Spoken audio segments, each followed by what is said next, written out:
to a mission place. I was working in a mission hospital in Koilon, a 400-bedded hospital, and with a fat salary and all. I knew when I had to go, I will not even get 1/10 of my salary what I was receiving. That's one. Number two, I had 3 girls, daughters, and the eldest one was only studying 5th standard. And if I go, my children have to go 60 kilometers every day to have their schooling. They have to commute in a rough terrain. So many people told, you are a crank, you say God called and you go. Look at these girls, young girls. You are depriving them of their education. You are depriving them of their facilities. If they only are mature, they would have stood against you. All that they told. But to cut the story short, I don't want to make you think that I am boasting. 20 years later, the place where I am, we have assets more than 1 crore rupee. Not a 1 rupee belongs to me, but that's all for God's kingdom. My 3 girls studied and most of them did very well. They not even had 1 hour of tuition in their lives. 2 of them are dentists. 1 of them is a cardiac perfusionist. 2 of them are settled very well. 20 years back I am looking at, God has been absolutely faithful.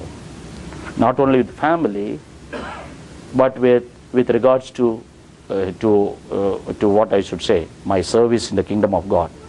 My father, who stubbornly refused to follow Jesus Christ, in spite of so many incidences that happened in my life to prove.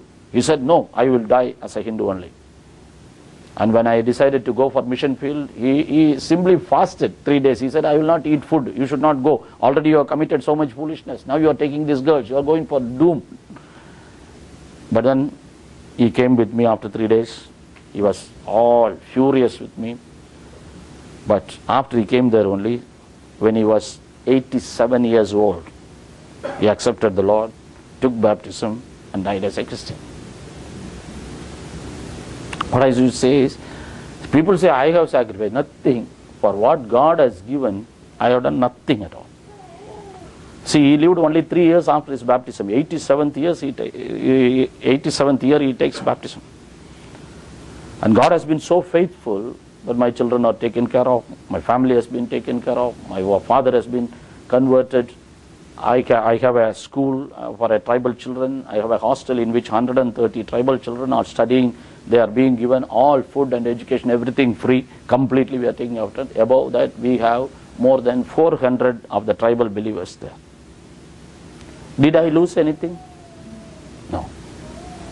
20 years later.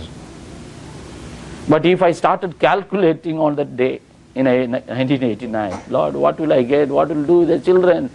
What am I going to do with a small meager salary? All that if I had calculated, I would have stood there. That is putting a step in faith. So many times when God says, all these things shall be added unto you, we can step in faith. That is more important.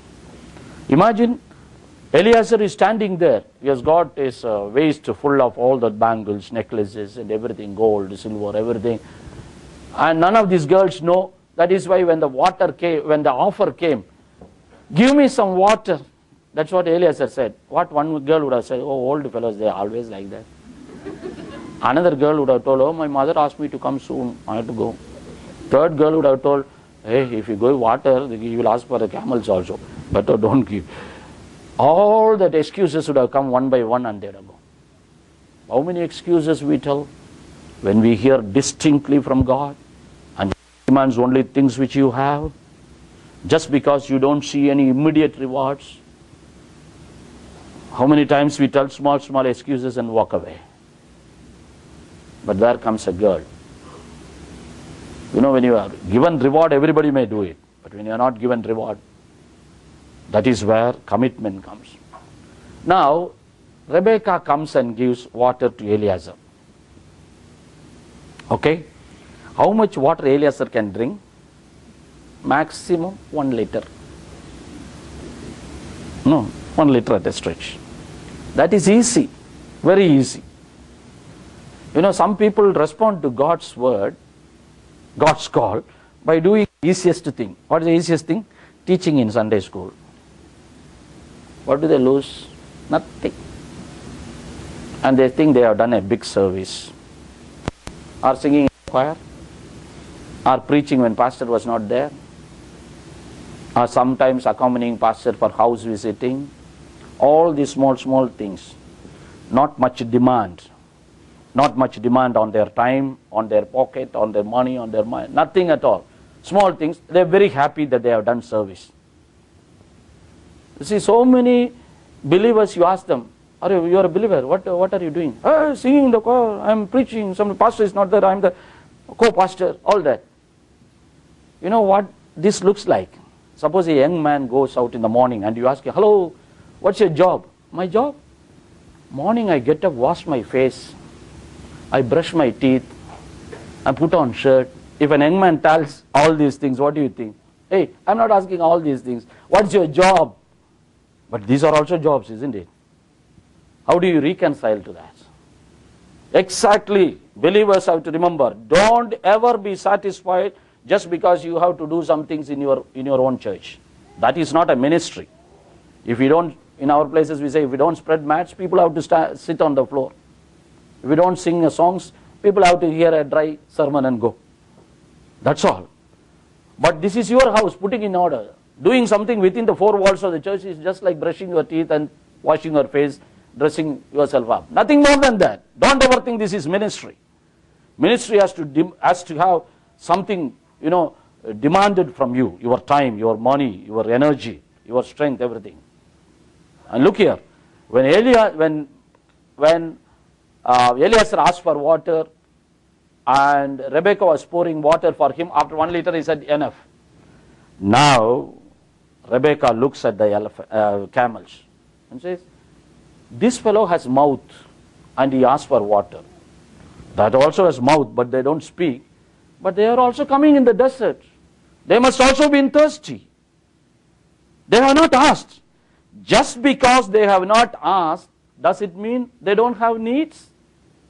No. They have needs. They have more needs. This is where a vision of a believer comes. If you are in tune with God, you must not only hear the voices of the people who demand on you. Pastor may ask you, I will not be there tomorrow, can you preach? And you think, okay, I'll do that. And you think it's a service. Somebody has demanded. And you are doing that. But there are thousands of people all around us who have needs, more needs, but they don't even know there is a Savior to whom they can ask. Are your ears tuned to their voices? Are you able to look at their needs? At least able to discern their needs? At least do you think there are people like that outside the church? Inside, the job is very small, but outside the job is demanding. Even if people know there are thousands and thousands who have such needs, they don't venture into it because it is more demanding. That's what I said. How much water can Eliezer drink? 1 liter. How much water can a camel drink? Maybe 6 gallons, 5 gallons, 6 gallons. You can store also. And Eliezer, you pour 1 liter and that little more, you say, no, up to mouth.